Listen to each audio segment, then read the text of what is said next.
¿Por qué se está tardando tanto? ¿Es tan bueno como dicen que es? No. Mejor. ¡Oh! ¡Ya sé quién era! ¿Cómo están, señoritas? ¿Vienen a su derrota? El último en llegar invita el combustible, niño. Les digo algo, les daré ventaja a los dos. ¡La necesitarán! Adiós, nene. 1 segundo, 2 segundos. Con eso basta.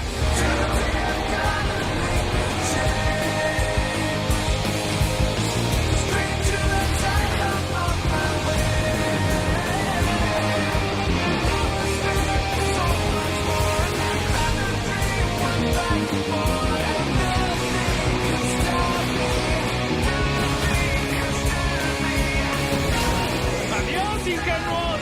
¡Nunca me alcanzaste! Pon atención. ¿Sueñas despierto otra vez? ¿Cómo? No. No. Ok, sí. Pero, ya admítelo, Ledbottom.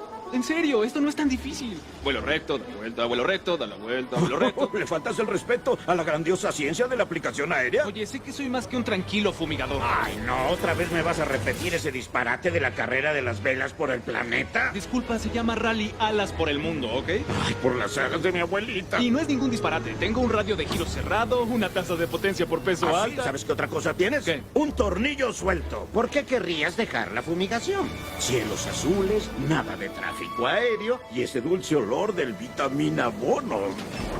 Oh, era lo que mamá rociaba. Oh, y delicioso. dicen que el sentido del olfato es el primero en irse. Oh, hora de irnos. ¿Un fumigador que quiere competir? Al revés, mejor que los competidores sean fumigadores.